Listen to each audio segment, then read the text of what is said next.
Pessoal, para nós fecharmos esse capítulo de trabalho, energia e conservação da energia, vamos voltar no sistema físico que a gente já tratou, né? Que é o caso do sistema massa-mola sem atrito, tá? Que é uma situação física onde a gente tem conservação da energia mecânica. Tá? Então vamos falar com um pouco mais de detalhe sobre a energia potencial e a energia potencial elástica, nesse caso, né? E o comportamento dela em termos da deformação da mola. Tá? Então a gente já viu nos vídeos anteriores, primeiro, o que é um sistema massa-mola? É um sistema onde eu tenho um corpo qualquer, né? Uma caixa, por exemplo, com uma certa massa, que está conectado, está amarrado na extremidade de um outro corpo com propriedades elásticas. Né? Por exemplo, pode ser uma molinha ou pode ser uma gominha, por exemplo. Né? Esse material tem uma certa rigidez elástica, que eu chamo de K, né? A constante de rigidez elástica do material. Tá? E a gente sabe que quando esse corpo, né, que tem propriedades elásticas, quando ele sofre uma deformação, seja de esticamento ou seja de compressão, esse corpo, com uma certa rigidez elástica, essa mola, né, vai aplicar uma força nesse corpo. Tá? E essa força é o que a gente chama de força restauradora. O que isso significa? É uma força de natureza elástica, né, que ela sempre tende a trazer o corpo de volta para a posição de equilíbrio. Então, por exemplo, esse x igual a zero aqui, ó, ele marca a posição de equilíbrio da mola, quando ela não está nem esticada nem comprimida. Então aí, nessa posição, se eu pego a caixinha e deixo ela quieta aqui, ó, na posição x igual a zero, a mola não vai exercer nenhuma força nesse corpo. Né? Agora, uma vez que eu deformo essa mola, aparece uma força de natureza elástica. Pela lei de Hooke, né, a gente já sabe qual que é a expressão matemática dessa força. Né? Aqui só faltou a indicação aqui de vetor. E a gente sabe que a forma algébrica, né, dessa força de natureza elástica, a força ela é menos K vezes X. Né? É uma força que é contrária à deformação da mola. Tá? Isso a gente já discutiu também. Tá? Então ela chama força restauradora porque ela tenta trazer de volta o corpo para a posição de equilíbrio. Tá? Então aí digamos que eu pego esse bloco de massa M, deformo a mola, tá? Deixo ela aqui em repouso e aí eu solto esse sistema. O que vai acontecer, gente? Nesse instante aqui, ó, quando a caixinha é abandonada em repouso, a velocidade dela é zero. Mas a deformação da mola é diferente de zero. Quando a mola está deformada, eu tenho energia potencial elástica associada ao sistema. Porque a energia potencial elástica, a gente já viu, ela é meio de Kx2. Né? Então, se eu tenho deformação, eu tenho energia potencial acumulada no sistema. Então, quando eu solto a caixinha, toda a energia total do sistema está acumulada na forma de energia potencial elástica, que a energia cinética é zero. À medida que a força elástica realiza um trabalho conservativo, né, que a força elástica é uma força conservativa, à medida que a força elástica realiza um trabalho trazendo essa caixa do repouso até à medida que ela realiza um trabalho trazendo essa caixa a partir do repouso, né, nesse intervalo aqui de x igual a até x igual a zero, a força elástica realiza um trabalho positivo. Então a caixa vai ganhar velocidade. De onde que vem a energia cinética associada ao movimento dessa caixa? Vem justamente da energia potencial elástica. Né? No estado inicial eu só tenho energia potencial elástica, essa energia potencial vai sendo convertida em energia cinética ao longo desse movimento, desde esse ponto até aqui. Né? Quando a caixinha passa pela posição de equilíbrio e ela começa a comprimir a mola, bom, se essa massa aperta a mola, surge uma força elástica no sentido contrário. Né? Se a mola está deformada nessa direção, a força elástica atua para a direita. Se a mola está deformada para a esquerda, a força elástica atua para a direita. E ela começa a frear o movimento dessa caixa. Então aqui nesse ponto, exatamente quando a caixa passa pela posição de equilíbrio, em x igual a zero, a energia potencial elástica é zero, mas a energia cinética é diferente de zero. Né? E daqui até o outro extremo, bom, daqui para cá a caixa começa a ser freada devido ao trabalho da força elástica. Então, daqui até aqui, a caixinha vai perdendo energia cinética e o sistema vai adquirindo energia potencial elástica. Então eu tenho essa conversão o tempo todo de energia potencial elástica em cinética, cinética em potencial, potencial em cinética, cinética em potencial. Né? E assim o tempo todo. Então, se o sistema é conservativo, se eu não tenho atrito, Então, essa conversão de uma forma de energia para outra, ela vai ser eterna, né? Claro que a rigor não existe, né, um sistema perfeitamente sem atrito. Mas se essa superfície aqui for muito bem polida, for muito lisinha, praticamente sem atrito, essa oscilação vai acontecer durante muito tempo e entre dois extremos, entre x igual a menos a e x igual a a. Nessas duas posições aqui, ó, x igual a, que eu chamo de amplitude do movimento, que é a deformação máxima da mola, né? Em x igual a ou x igual a menos a energia cinética é zero. E a energia do sistema está totalmente acumulada na forma de energia potencial. Tá? Então a oscilação ela acontece em torno, acontece em torno da posição de equilíbrio e entre esses dois extremos. Tá? Se eu represento isso aqui num gráfico, olha só, o que é energia potencial? É meio de kx2. Energia potencial em função da deformação da mola vai ser então essa parábola aqui com a concavidade positiva, né? Com a concavidade voltada para cima. Então, a caixinha ela oscila entre x igual a menos a e x igual a mais a. São os extremos do movimento. Tá? Então, olha só, pessoal. O que é a energia mecânica associada a esse sistema massa-mola? A energia mecânica é a soma da cinética com a potencial. Né? Meio de mv2 mais meio de kx2. Como esse sistema é um sistema conservativo, eu estou desprezando os atritos, então esse camarada é constante. Essa soma vai dar sempre o mesmo valor. Eu tenho essa energia se convertendo na outra e vice-versa, o tempo todo. Tá?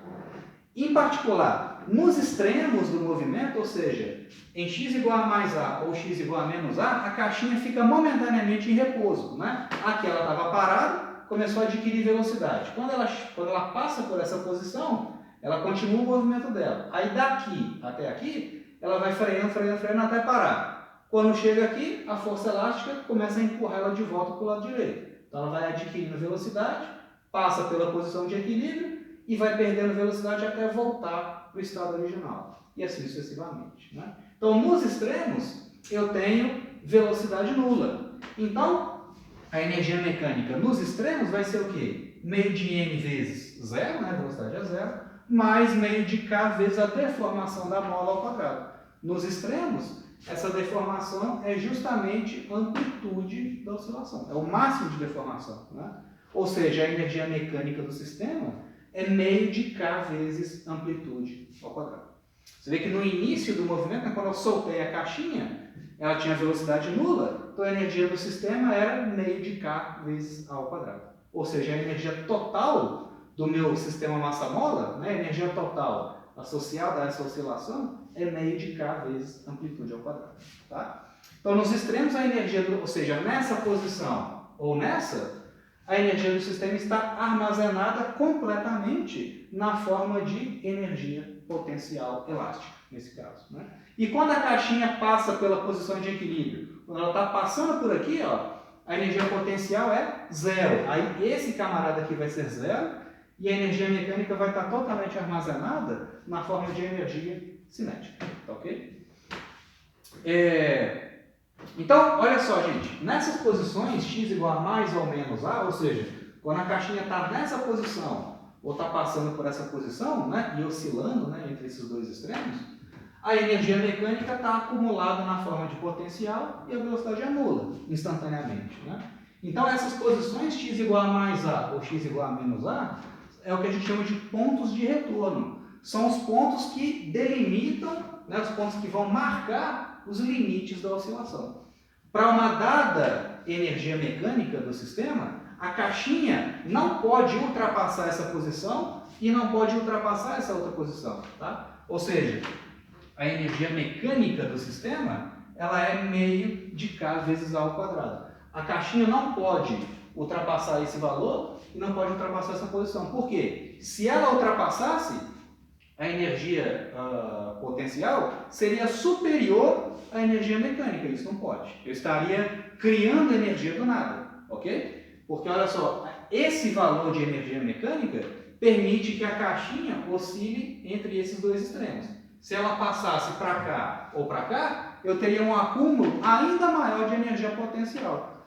Mas aí eu ia extrapolar esse limite, né? Esse limite que é a energia total do sistema. Tá? Então, olha só, meio de k vezes a ao quadrado é a energia total. Essa linha aqui, ó, que eu estou desenhando aqui, ó, esse meio de K vezes A ao quadrado, é justamente essa linha preta aqui, ó, é a energia mecânica.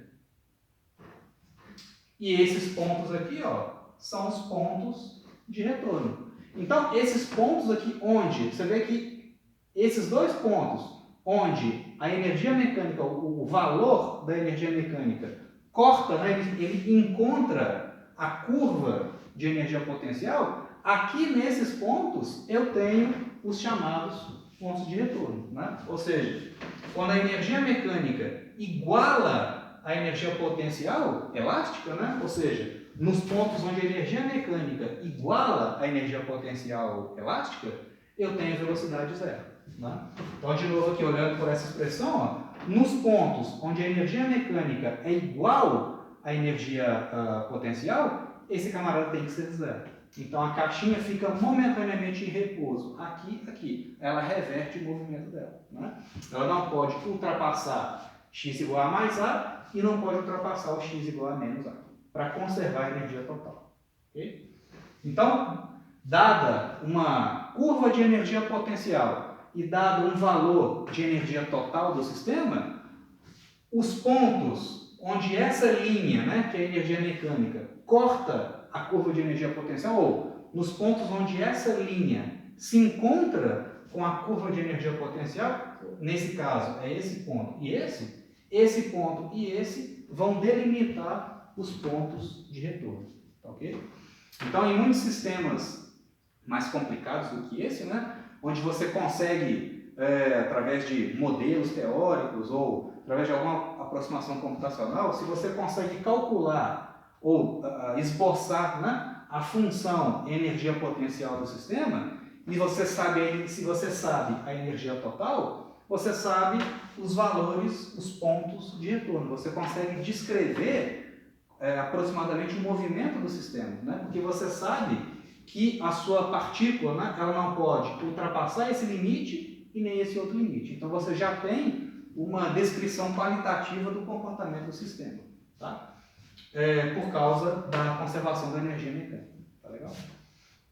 E bom, isso fica claro no caso do sistema massa-mola. E de novo, olha só, lembrando aquilo que eu falei no vídeo anterior, né? Onde força conservativa é menos du dx, tá? E aquele esquema que eu falei com vocês de forças de equilíbrio estável. Olha só, quando essa caixinha está passando pela posição de equilíbrio, a força elástica é nula, né? Agora, se eu deformo a mola, se eu trago essa mola para cá ou para cá, surge uma força elástica trazendo de volta essa caixinha para a posição de equilíbrio. Então, se eu pego essa caixinha e deixo ela aqui quieta, na posição de equilíbrio, não vai ter força nenhuma atuando nela. Agora, se eu pego essa caixinha e desloco ela para cá ou para cá, surge uma força elástica trazendo ela de volta para a posição de equilíbrio, ou seja, tentando restaurar a posição de equilíbrio. Então, sempre que eu tenho uma curva de energia potencial com a concavidade para cima, eu tenho equilíbrio estável, né? Se vocês olharem aqui, ó, nessa função, ó, F é igual a menos du dx. Vamos analisar os sinais dessa relação. Olha aqui. Nessa região aqui, ó, nesse intervalo, a minha função energia potencial ela é crescente, né? Ela aumenta com a deformação.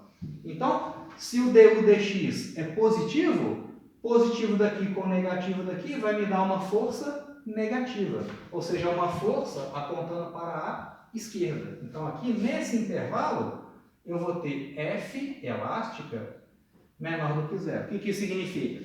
Se a caixinha está na posição de equilíbrio e eu deformo a mola para a direita, surge uma força negativa, ou seja, uma força para a esquerda.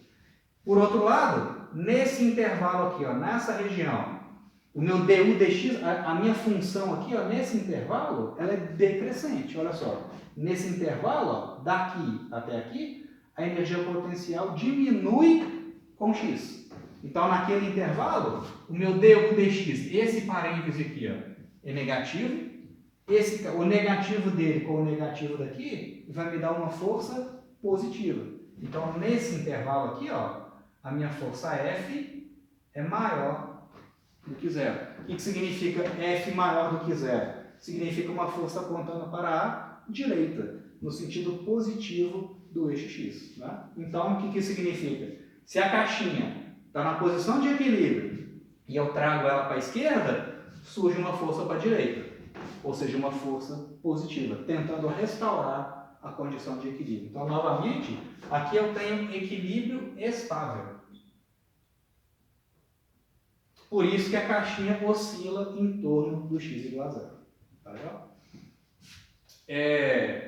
Então, beleza, gente. Aí, feito isso, né, vamos só fazer aqui um último exemplo bem simples, né, para a gente fechar esse capítulo. Tá? Uma aplicação básica também do princípio de conservação da energia. De novo, eu tenho um sistema conservativo, então despreza qualquer forma de atrito aqui nessa situação. Tá? Então, esse bloquinho de massa M está a uma certa altura, H, em relação ao chão, né, em relação ao meu nível de referência. Então, essa caixinha vai deslocando aqui para cá, ganhando velocidade, e depois ela vai colidir, né, com essa parede aqui, né, que está conectada numa mola. Tá? Então, a caixinha vem, ganha velocidade, quando ela interage aqui com essa barreira, ela vai comprimir a mola. Né, e vai comprimindo até parar, momentaneamente. E eu quero saber qual que é a deformação máxima que a mola vai ter nessa situação. Tá? Se o sistema é conservativo, eu vou usar que a energia mecânica é constante. Então, no início do movimento, ou seja, no início da situação, qual a única forma de energia que eu tenho acumulada aqui no sistema? Energia potencial gravitacional. A caixinha está parada, né? A velocidade inicial dela, o V0 é igual a zero. Tá ok? Então, tudo que eu tinha de energia potencial, tudo que o sistema tinha acumulado de energia potencial, vai se converter em cinética, quando ela sair daqui e chegar na base desse tobogã. Né? A partir desse momento, a caixinha vai conservar a energia cinética dela. Quando ela interagir com a mola, ela vai começar a frear. E aí, à medida que ela vai freando, tudo que ela tinha de energia cinética vai se convertendo em potencial elástico. Então, no fim das contas, a energia potencial gravitacional que eu tinha no início do sistema, no início do experimento, vai ser totalmente convertida em energia potencial elástica. Né? Ela perde potencial, ganha cinética, e depois o que ela tinha de cinética vai ser convertida em energia potencial elástica. Né? E a energia total se conserva. Tá? Então eu vou ter o seguinte, que MGH, que é a energia potencial gravitacional no início do experimento, isso vai ser igual ao que ela tem, ao que o sistema tem de energia potencial elástica no final. No final, depois a caixinha vai freando, até parar. Quando ela para momentaneamente, energia cinética é zero e energia potencial elástica é meio de K(x)2. Meio de K(x)2. Então, quanto que vale o x ali? O x quadrado vai ser 2mgh. Vai ser então, né, o 2 passa multiplicando aqui, 2mgh, o k passa dividindo e tira a raiz.